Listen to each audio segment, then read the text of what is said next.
You guys are seeing like the slide presentation, not all my slides on the. Good afternoon, everybody. This is Sue Grinnell with the Public Health Institute. And some people, I got quite a few who said they were accepting this, but we want to go ahead and get started. So I'm very excited for today to hear from Humboldt. I think we're going to be hearing from Jessica and Patty, who are going to share their journey of how they've developed their portfolio. And it really is a journey. And I think everybody's in different spaces. So I've just really thought that this sharing could be helpful for all of us to just hear how one site has at least begun the process of creating their portfolio of interventions. So with that, I am going to turn it over to Jessica and Patty. Great. Well, thank you so much, Sue. This is Jessica Oswin-Staff-Smith. I'm the project director for the ACH here in Humboldt, and I'm here with. Hi, I'm Patty Torres. I'm the project manager for the Humboldt Community Health Trust. We were just saying to Sue before everyone jumped on the call, it was actually really useful for us to sort of sit down and reflect back on what led us here. I think there'll be some themes throughout our conversation today, but iterative process is certainly something that is at the top of our lexicon these days, and our journey towards a portfolio of intervention certainly reflects that. Also, just want to say that it always feels a little uncomfortable, truthfully, to do presentations like this when you feel like you're not necessarily an expert yourself. So we very much share this in the vein of here's what we did, here's what we learned, and really recognize that there's been a lot of value for us in talking with our colleagues that are also wrestling with the same things we are, looking to some of the catalyst sites that perhaps were further down the road to glean what we could from their efforts, and certainly hope that what we share today is in that vein, and also look forward to opportunities at the end to maybe pick folks' brains with some of the questions we're currently sitting with right now and thinking about how we continue to move the work forward. So. Also, since we seem to be a relatively small group, I would just encourage folks to ask questions along the way, and we'll do our best to address them.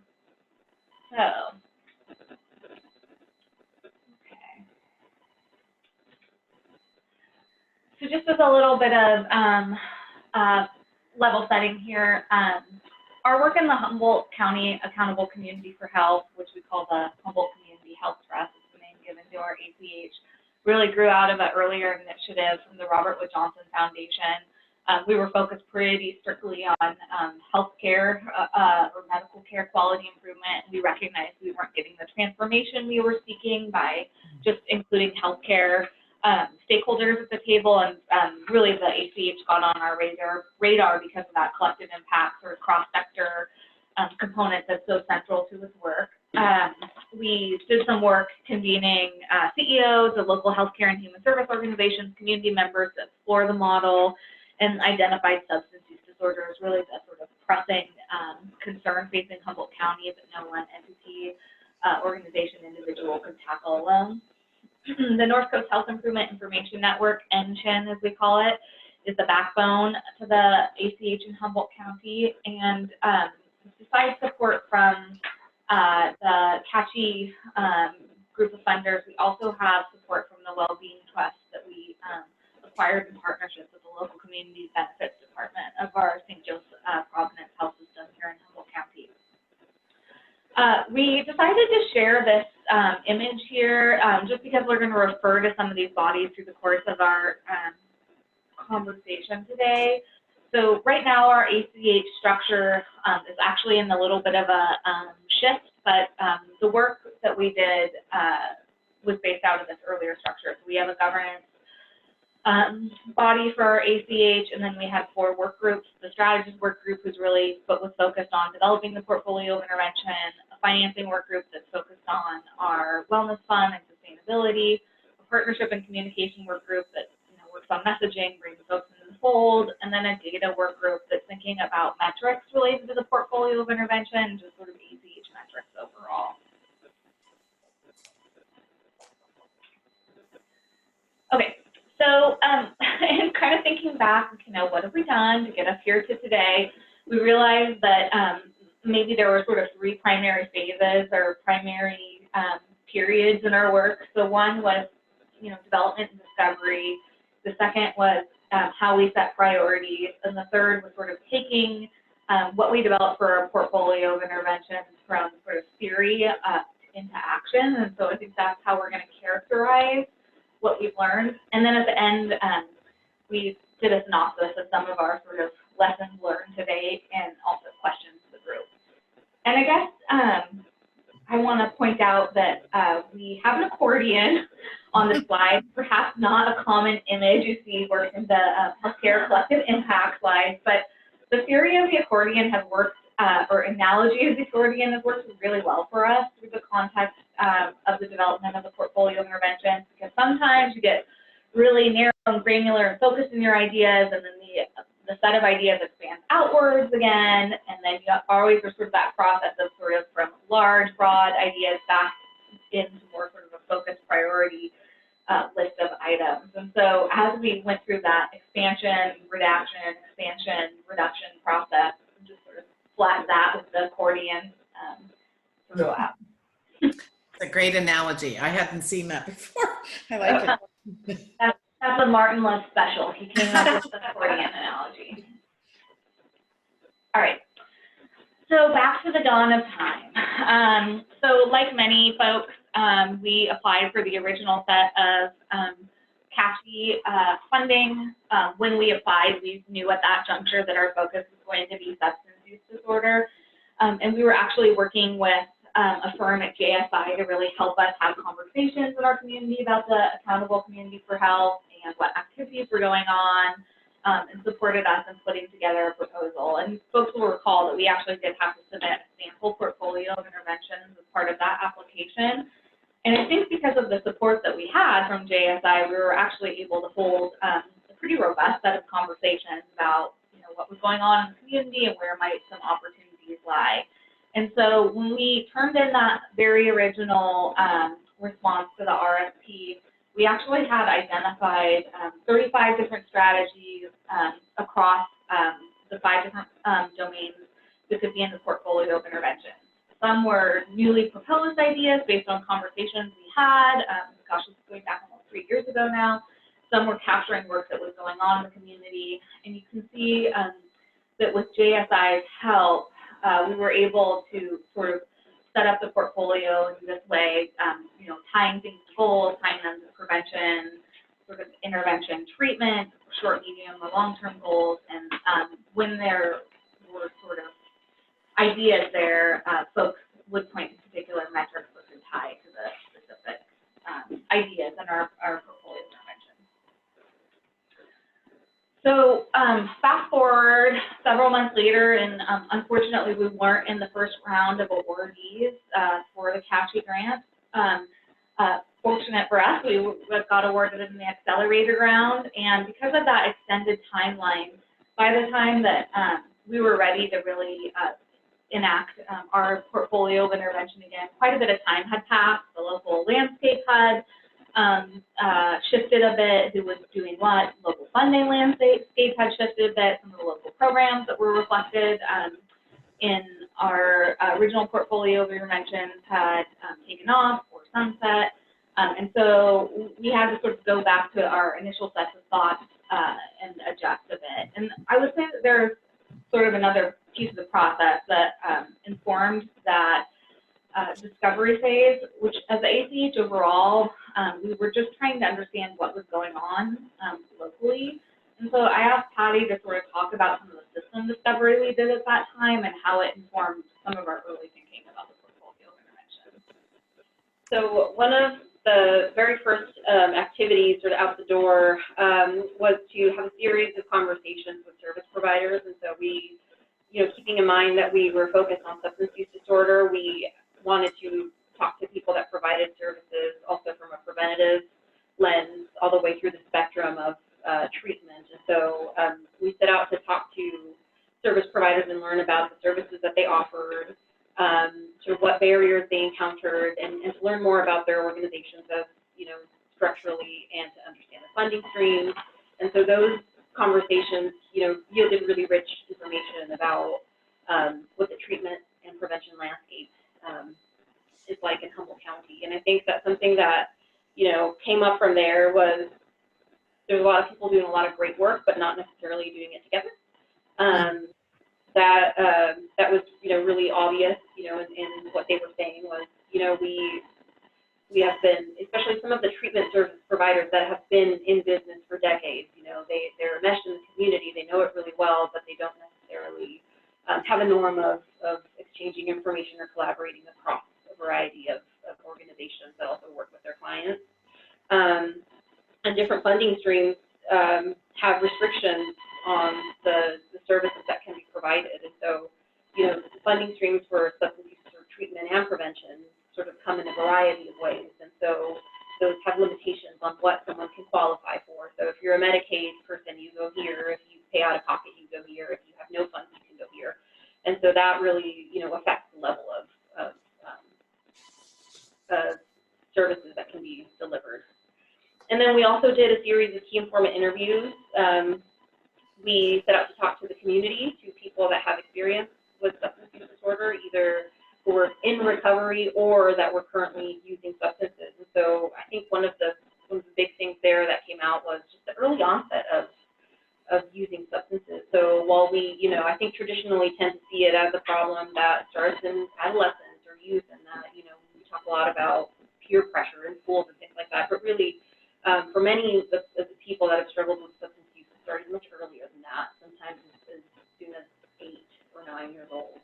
And it's, you know, along that same vein, is sort of something that's very generational and familiar. And so realizing that our interventions need to really span the spectrum of prevention and really take a holistic approach, because it really is a family problem.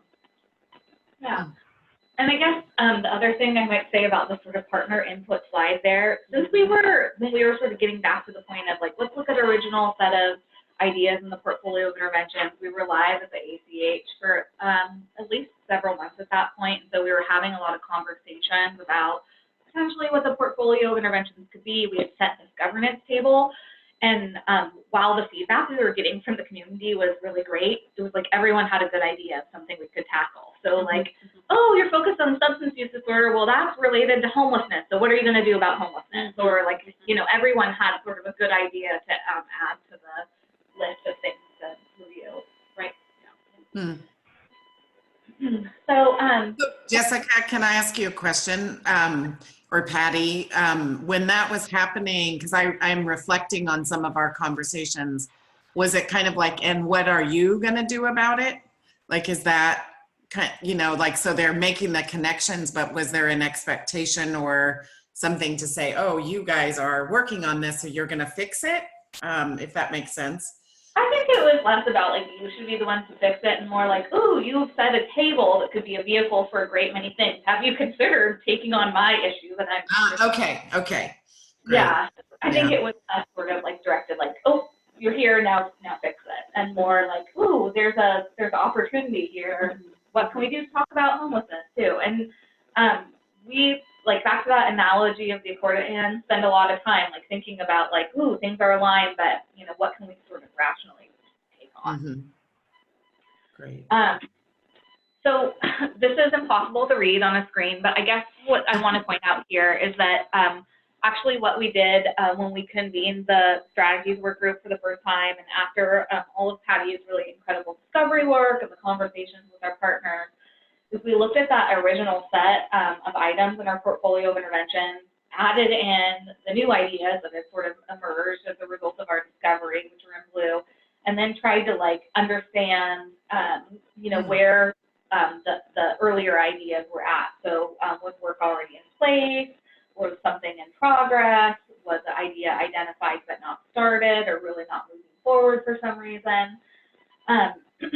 And we brought these to the strategies work group. Now, if you're overwhelmed, that's understandable, and so were we, and so were they. And I think we pretty quickly got to a place where we recognized, like, wow, we have 58 ideas here, and we need to figure out how to sort of put this into a rational set of strategies for a portfolio of interventions. And actually what you can't see here, because we spent a lot of time trying to analyze things, but we actually mapped, in addition to the domains and where we thought things were in the community, this was sort of the prevention to the recovery spectrum as well. So we tried to map things across. So recognizing that we probably couldn't do 58 things at once, we spent quite a bit of time in the strategies work group just trying to understand how do we develop a rational portfolio of interventions. And there were sort of 3 specific things we went through to try and understand how we could shrink our approach truthfully. And so at that time, the ACH overall, again, we were still pretty young initiative, so I would say about 4 or 5 months in, maybe 6 months in at this point, we're trying to collectively draft a mission and vision statement. And actually the strategies group took a crack at trying to do that because they thought, well, if we have this mission and vision statement, could that really be our sort of North Star, our centering approach for identifying things in the portfolio of intervention. A mission and vision statement was created, and it turned out that that wasn't really as galvanizing or specific as we needed to identify items and really simplify our portfolio of interventions. And so pretty quickly moved on to criteria from there and spent some time as a group identifying a set of different criteria to evaluate the proposed strategies against. And so just to give you an example, this is as a result of actually several different meetings and conversations. Some of the criteria that they came up with was, is this a evidence-based initiative? Is there a way that this particular strategy makes either prevention or treatment more favorable than an option like substance abuse? So like, does it sort of eliminate barriers or create access? Does it shore up a continuity gap in our community? Is the service intervention strategy available to all? Is there a element there that supports cohesion? Is the effort nimble and anticipatory? So like, is the intervention so fixed that it always has to be structured in one way, or as the landscape shifts, as policy shifts, as funding stream shifts, can the intervention shift in time? And so actually there was an attempt to sort of use that criteria and go through all 58 ideas. And as you can imagine, in a group of 14 folks, that actually was not a very fruitful process. I think one was that we were still trying to really understand what each of the 58 ideas meant to have those actionable in a portfolio of interventions. And B, the criteria itself was pretty broadly defined. And so we did attempt to do that for a meeting or two and realized that, wow, I'm not sure we're sort of getting where we need to go. And so at that point, a recommendation was made that we seek some support from the data work group. And so a request went from the strategies work group to the data work group to see if there was a way, if we could understand more fully what strategies in that list of 58 were working effectively and how we could know that, so what was in place to sort of measure that, and how you could sort of understand overall a system effectiveness. So I think this, oh, go ahead, was there a question? No, okay. So request was made to the data work group, and this sort of gets us into some of the prioritization phases. So pretty quickly, as the request was made to the data work group, we recognized that we probably couldn't come in the door with the like whole list of 58 ideas. And what we ended up doing as staff is a redlining process. So we actually just really went through the portfolio, eliminated things that weren't actionable or that really perhaps were not congruent with what we were trying to accomplish through the ACH, or maybe were great community services but weren't necessarily sort of initiative or specific strategy that was appropriate in the portfolio of intervention. So for example, one of the ideas that was there was there was a transitional housing provider, and just their name was listed as a potential activity, and we sort of had to evaluate like where's the there there. So so the data work group got sort of a redlined list of priorities or strategies from our portfolio of intervention. And then actually a new set of criteria was developed, and Patty's going to talk about that criteria in a second.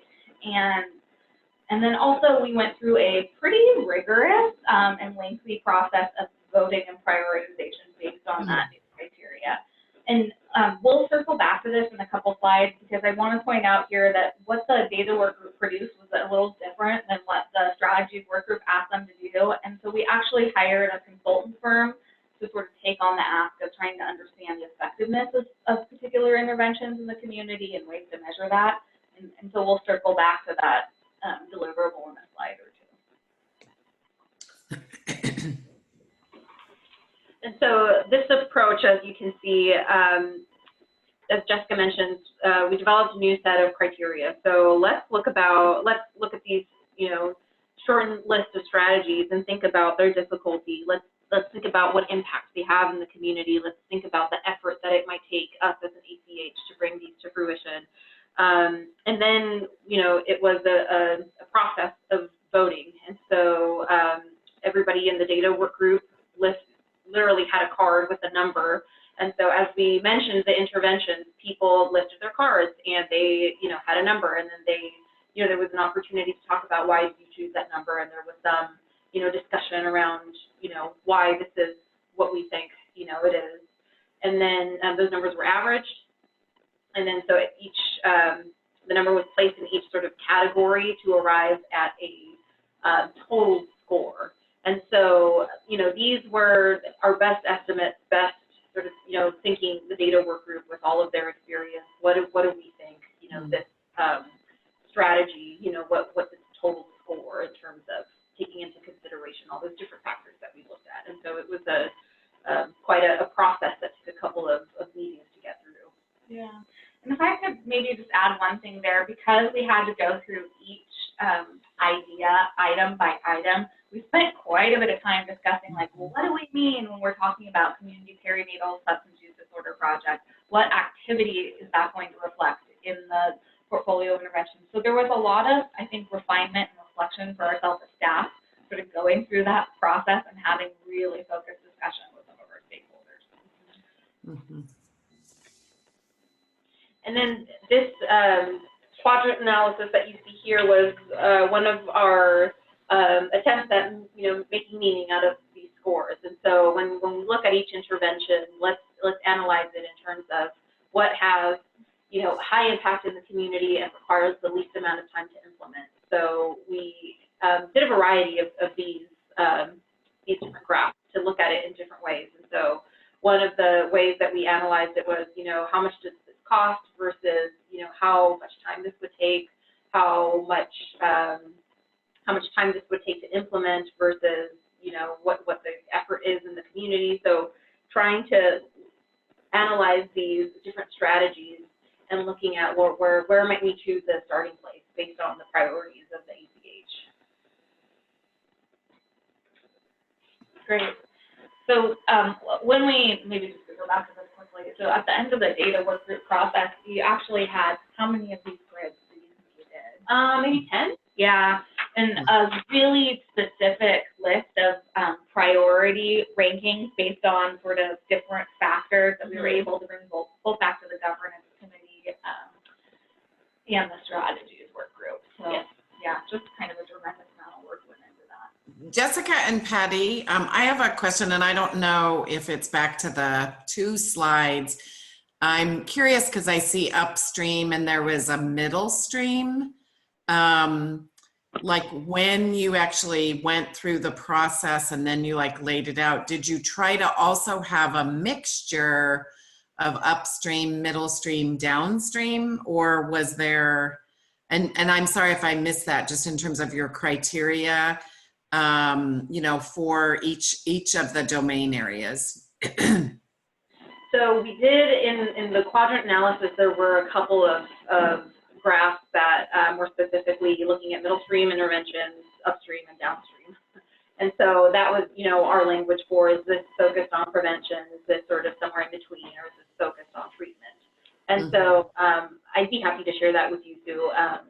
we did look at it in terms of breaking them out by sort of category, if you will.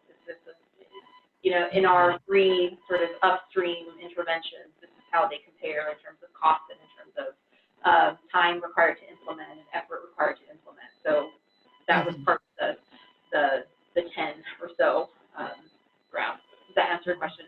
Yeah, I think it's just pretty complex, right? It's a lot to it. Yeah. Yeah. Wrong direction. Okay. So circling back to the Ask of the Strategies work group, just as a reminder, those strategies work groups wanted to understand, like, of the existing activities on our list, you know, what have sort of high efficacy, what are evidence-based, how do we know they're sort of valid programs, and how can you really measure their outcomes and impacts to understand that. So I'm going to sort of say the non-political thing right now, which is, like, we did definitely have a sensitivity of being a new initiative in town and not wanting to sheriff or police a bunch of existing community projects. And I think it's worth saying, maybe because a lot of this work is about relationships, and suddenly showing up new on the scene and feeling like you're going to police established community projects was really not a lane we wanted to be in, truthfully. And also, we didn't think we had really the expertise to do that sort of evaluation ourselves. We didn't feel like we actually had the expertise in our data work group as well. And so we made some asks to try and understand if subject matter experts could help us understand this overall, and landed with Mary Rainwater, who's sort of a longtime California, though she's now based in New York, content expert in this arena. And as sort of an added bonus to us, she brought along Jennifer Bryan and Karen Lincoln, who I think other folks on the phone might know from Desert Consulting, who had done a lot of work working with the ACHs around evaluation and also setting up portfolio of interventions. And so these were sort of the big 3 asks to the consultants. Help us understand high-level indicators and outcome measures for prevention, treatment, and recovery services in Humboldt, or just overall. Could you do a sort of analysis of what's going on in Humboldt system-wide and identify opportunities to build on strengths and address our gaps? And then help us with a method to establish a portfolio of interventions. Truthfully, when we initially engaged them, we thought the first 2 bullets were going to be the primary sort of source of work, and they definitely sort of delivered on our asks there. But they ended up really giving us a lot of guidance, and I think really accelerated our efforts, was sort of being able to glean and weave learnings from the other ACHs and point us back to sort of didactic content around, you know, how to develop a portfolio of intervention. And pretty early on, the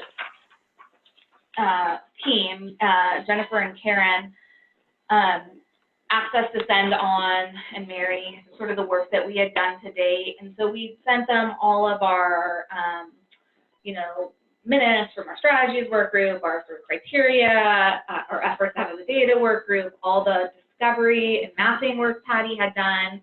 And they asked us this sort of critical and pivotal questions, and I think it really sort of reframed our thinking about this. And they said, you know, you've done all this discovery and work, really, how has that research informed your desired outcomes and goals? And as they were asking us this question, they sort of showed us this concept here, this, I think, essentially schema for a portfolio of interventions. And so we had sort of really high-level articulated goals that we developed as part of the original proposal several years ago. We had a mission and vision statement. We hadn't really gotten to specifics about, like, what are going to be our, you know, 1 to 5 outcomes here, 1 to 5 goals that really are articulated in our portfolio of interventions, and that the various strategies and interventions should point towards. And they said something which was that you guys are taking all the right steps, but I think you're a little out of order. And that was a really good sort of signal to us as the backbone that we need to step back and really sort of invite our stakeholders back into some of the discovery work that we had done.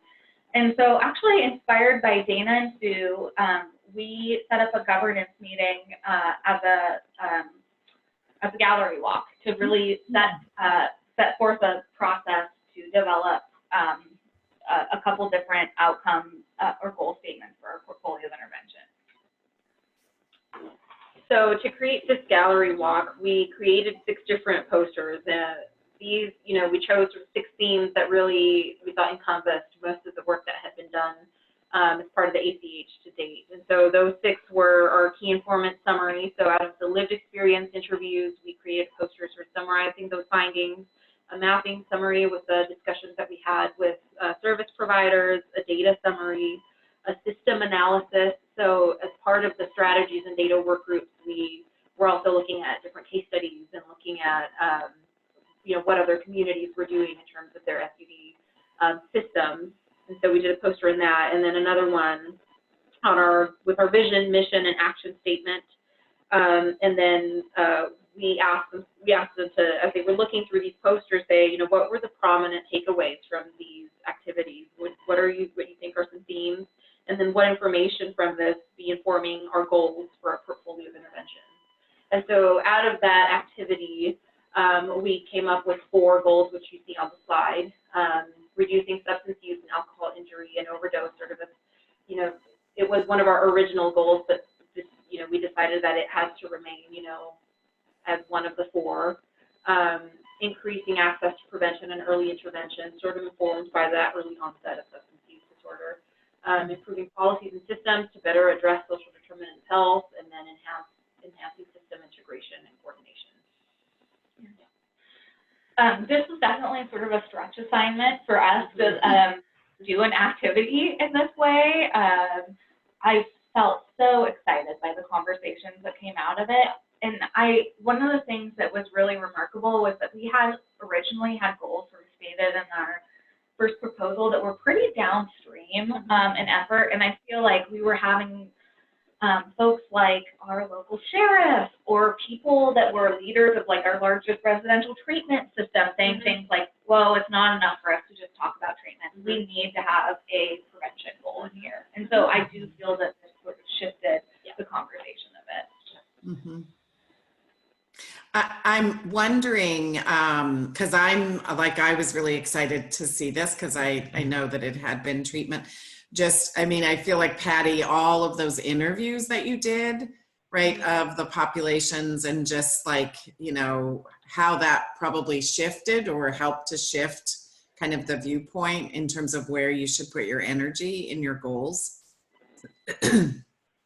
Definitely. I think that those, both with service providers, having that perspective, that sort of lens, kind of at the systems level, this is what we're experiencing, and then the end user, if you will, the person that's narrating their stories.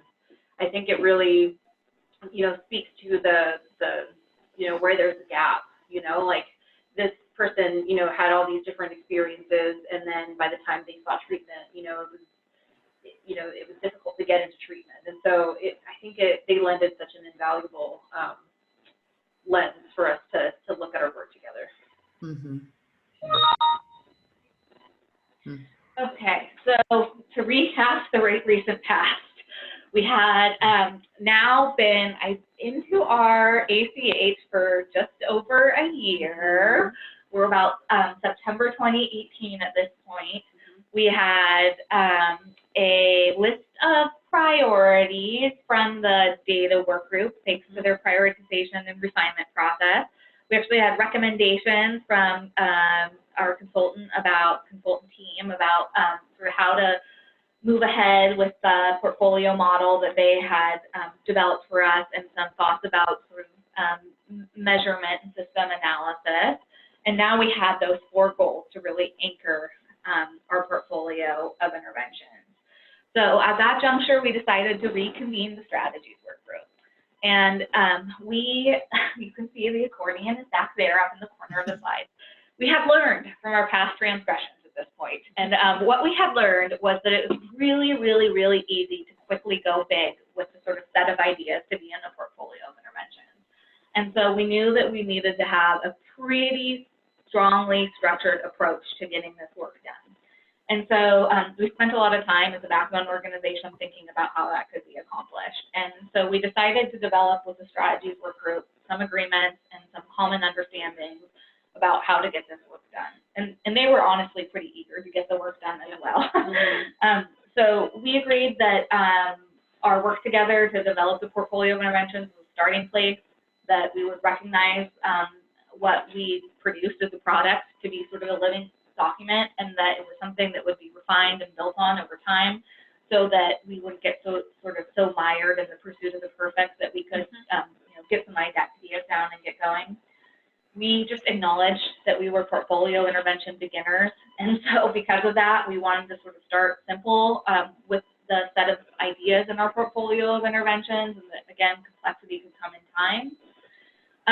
Kind of thinking back to network theory that got presented to those of us in the accelerator cohort early on, there was a suggestion from June Moxon to really start where there's energy in the community, and so aligned with that, we decided, well, let's start when we think about existing initiatives to think about the initiatives of our already in the network ACH partners, especially those that link to the 4 goals that we've established.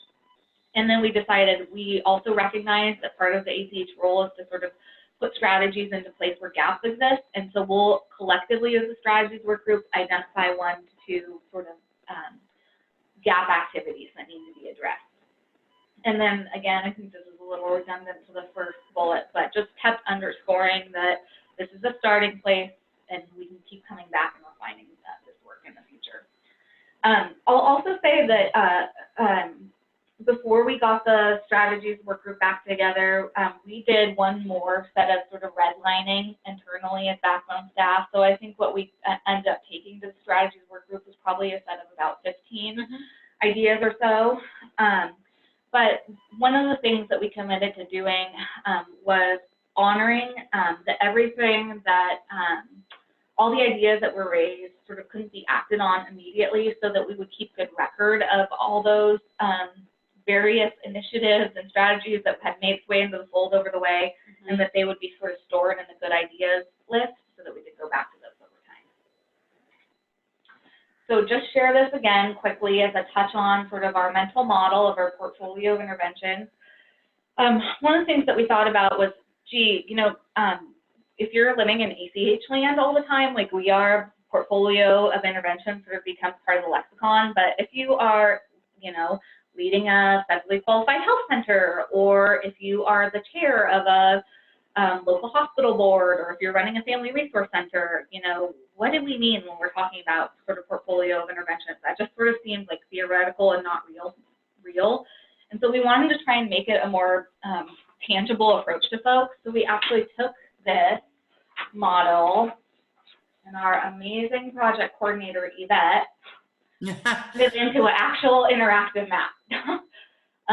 This was on the wall of my office for 3 months, and people accused me of trying to solve a murder. But as it turned out, it was a really, really useful tool, because what it meant was by having this sort of manipulatable or movable model in real time, and we actually spent sort of 3 meetings huddled around this map, we could talk about which of these sort of unique strategies belonged in which domain, if they tied to the appropriate goal, if this is something that we could get going on now, which is sort of what you see here on the yellow tag, or if this is something that maybe we could take off the sort of now list and save for later, which is the orange tag. You can see that there are some items that were sort of written in, so in real time we could add things into the list or remove them. And I think it just was pretty anchoring to be able to continually sort of go back to an actual portfolio and physically move things around to sort of reflect the conversation of the group. So there was also some other sort of method involved there. I mean, these are broad conversations. They were conversations with a decent sized group, you know, 10 to 12 folks. And so I think there were a couple techniques that we employed that sort of helped us get there.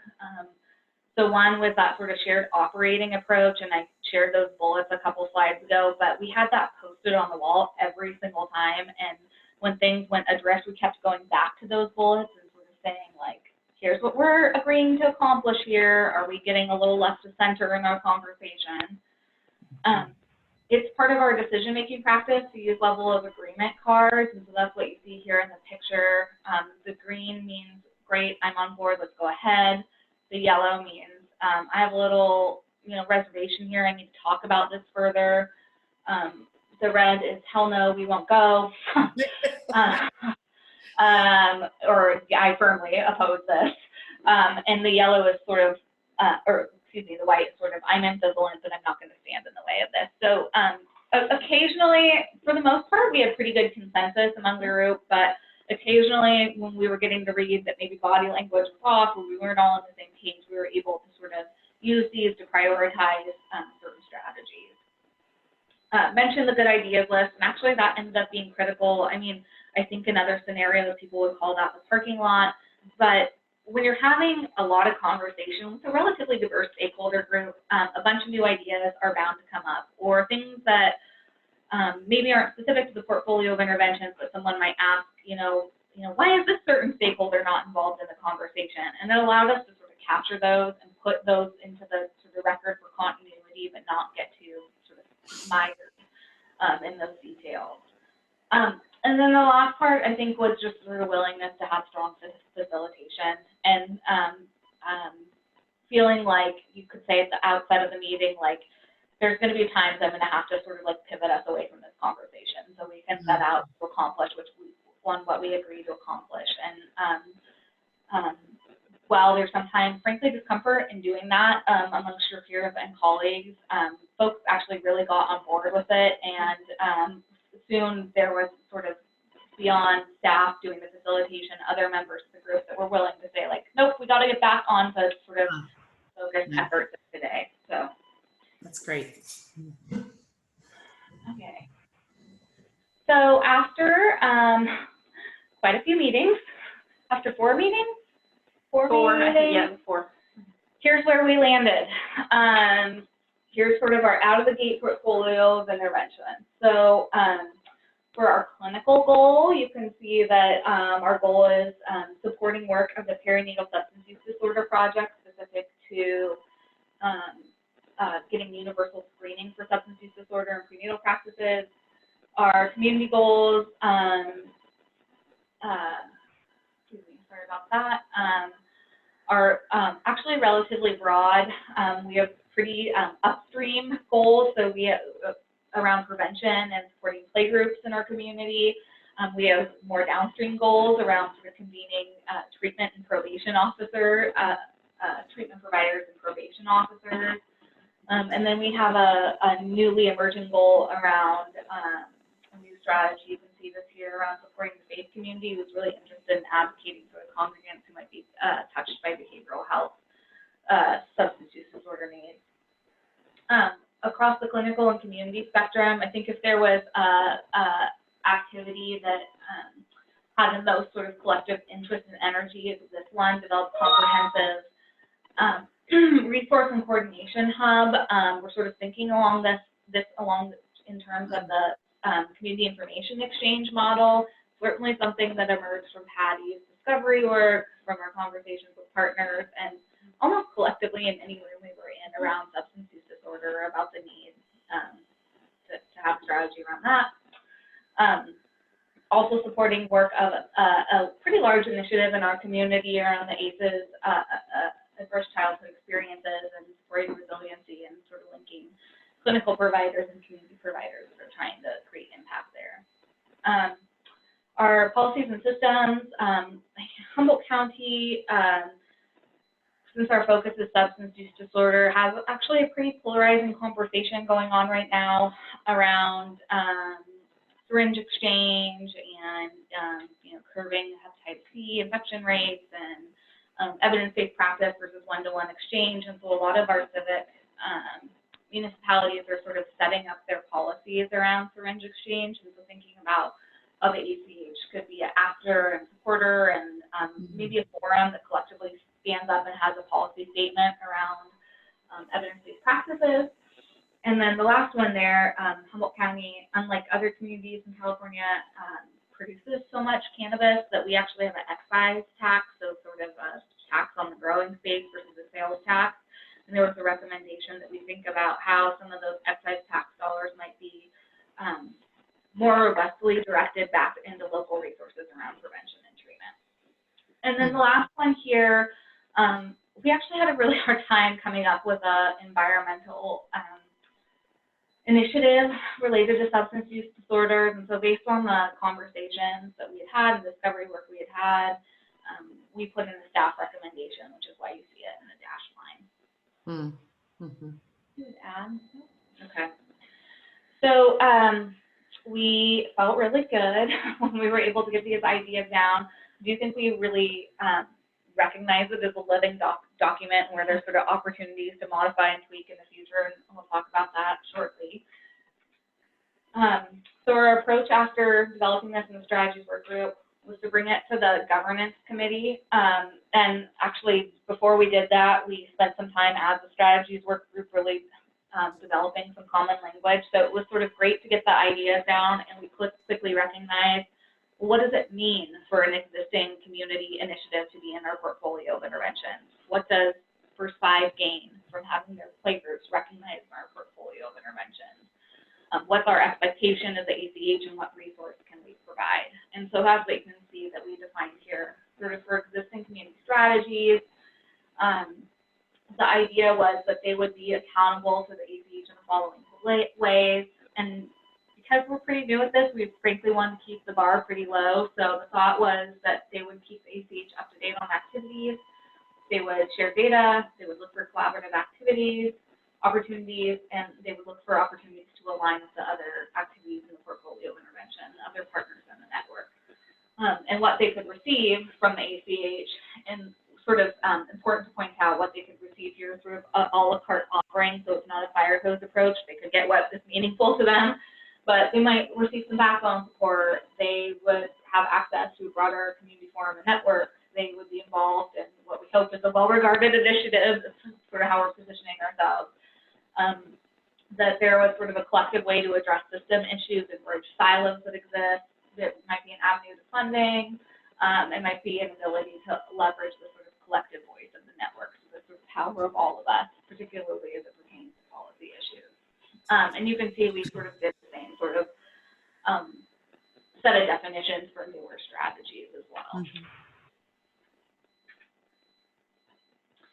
So we took it to the governance committee and did a World Cafe type activity to sort of get feedback and get their blessing.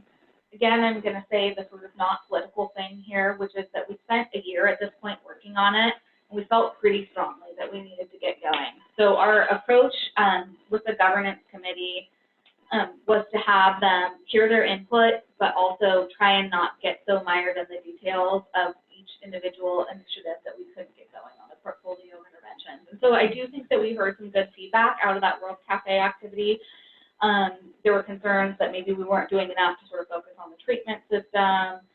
Sometimes folks wrestled with the complexity of, like, why are we doing this one clinical intervention and then spending a lot of time on things like policies and systems. So it, again, was a conversation sort of reorienting folks to the model overall.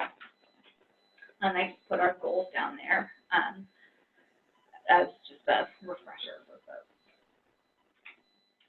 So where we're at now, we've spent so much time developing sort of the theory of our portfolio of interventions and recognizing we now need to take it to action. And so we actually think our ACH model has to shift overall to support that. So you'll remember from the very first or second slide, we originally had a governance committee and 4 work groups. We're proposing to move to this structure. And the ACH Portfolio Partner Network is going to be folks whose initiatives are represented in our portfolio of intervention, as well as aligned community partners. And we're thinking this will be a monthly meeting where folks will report out on their initiatives, and we'll look for opportunities for sort of collective engagement. This is a model that's worked very well for a local opioid coalition, and we're hoping to model this effort for our portfolio network group. We also really want to move into some more tangible shared commitments. So Patty, with Sue's help, for doing some initial discovery for us, did a great job of putting together a teaming agreement. You want to talk about that a little bit? Sure. So this is sort of our latest development in building, the infrastructure infrastructure to launch the ACH Partner Network. And so Sue sent along some resources, and I looked at them, and I think I based this largely on a teaming agreement from the San Diego ACH on just outlining, what are our shared expectations, shared values, and also keeping it, simple to one page to where, we're not signing an MOU, there's no money being exchanged at this point. We're going to meet on a regular basis, we're going to report out, we're going to look for opportunities for alignment, things of that nature. So great. So here's what we've learned. Maybe the first two are related. Analysis paralysis. I think we wanted so badly to do a good job of sort of evaluating everything we need to do, thinking through everything we need to do. That sometimes it was easy sort of to get caught in the analysis portion of this work. Yeah. And another thing is, one of our consultants said, you're doing great. It's non-linear but progressive movement, and we said we need to get this on a T-shirt, because I think that really summarizes, all of this work is that it doesn't feel like it's been a straight line, follow steps A through C, but rather, we go back to the drawing board and we try a different approach, and then, with each sort of activity, there's progress being done, but it's definitely not, it hasn't been a straightforward path. Mm-hmm. Act where there's motivation to act. I think that sort of reflects starting with the partners in our network to get going on the portfolio of interventions. You go where the energy is. There's certainly constraints that we recognized when we started to try to put the portfolio into action. It's really hard to get everything balanced perfectly, to make sure that you have a good distribution, especially around a broad topic like substance use disorder, frankly, of clinical to environmental activities, to make sure you're well balanced across the prevention to treatment spectrum. And so we recognize that some of that complexity is inherent in just how the model is sort of set forth, and we're just trying to kind of get going where we can. The other thing is that we feel really that it's important to treat the portfolio of intervention as a living document. So Martin has pointed out, if you had a financial portfolio and you had a stock in there, bond, whatever, that wasn't performing well, you might switch something out and put something new in. Or, keep something that's maybe not performing well over time and make adjustments as you need to. And I think that's probably true of the portfolio of interventions as well. And I guess one of the things that we're recognizing right now is that we have to be open and responsive to things that are happening in the environment. So the state is receiving a ton of money, federal money, around substance use, opioid use disorder. Suddenly we have a variety of different contractors that have secured that money at the state level, wanting to put projects in place around Humboldt. And we're recognizing actually that the ACH network is a great forum that folks are looking for. So we have avenues and relationships with partners. And so trying to recognize some of those new knocking on our door opportunities and thinking about how they get put into the portfolio fold, because that's where the opportunity currently lies. And finally, I would say just get going. I think we spent a lot of time talking about how to do this work, and sometimes we perhaps spent too much time talking and trying to think through things perfectly and maybe not enough time doing. Anything else bad? Okay. So let's see, we have about 5 minutes left.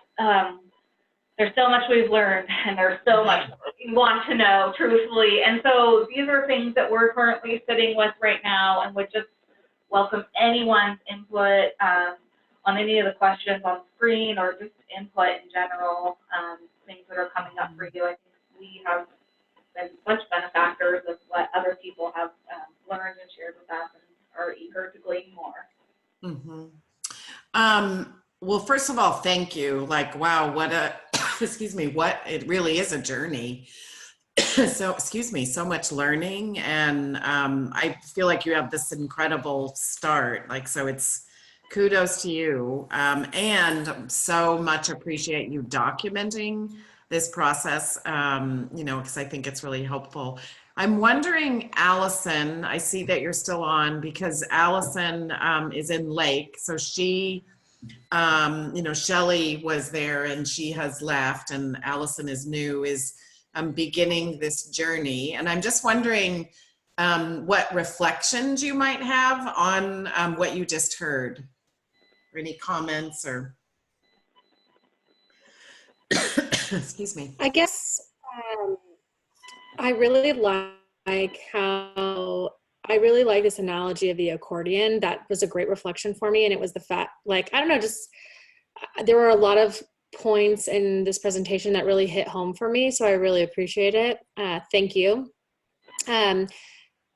I don't know, there was lots of good stuff here. I like how you did your visual wall. I think that was awesome to look at. Sue had showed me your final piece a couple weeks ago or last week, and I thought it was amazing. So great work with breaking down one of your projects. But I don't know. I don't know I have much to add. I'm sorry. I'm still taking it all in. Yeah. Thank you very much. Very kind of you. Thank you. And I don't know, Tiffany, Great work.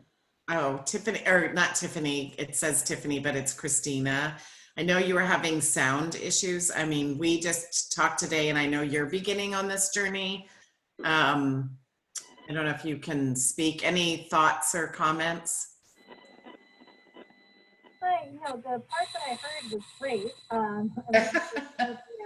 The beginning of it, because you're right, I was able to join about 20 minutes late, so I apologize. But I love hearing that it took a while to get to your working form of your portfolio, which is, I think, good to know, because starting out, we're thinking like, oh, 3 months, but to know that it takes much longer than that is good to know, to keep in the back of our minds while we start the process. Yeah. I'm looking, I know we're just about out of time, but I love your questions. And I think, this whole piece, because I think truly you guys are probably in the group that's on here anyway, way farther ahead. But I just think you documenting this, because there isn't anything, right, that I'm seeing that's very kind of succinct, and it isn't succinct about how you might go about it. So, I think, just having presentations and information like you've actually done with little tips along the way, I think is very helpful. So. Yeah.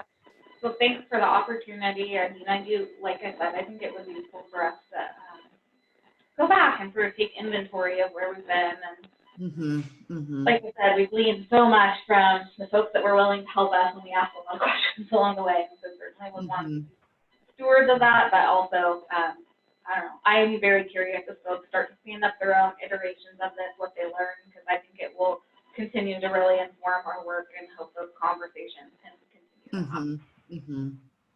Well, yeah, like you said, I mean, you're starting, right? And I don't know, yeah, anyway, I mean, I'll just, because I know we're out of time, but I just think it's a start. You're going to do this, and it's going to be nurtured, right, along the way. And then, there's going to be more iteration.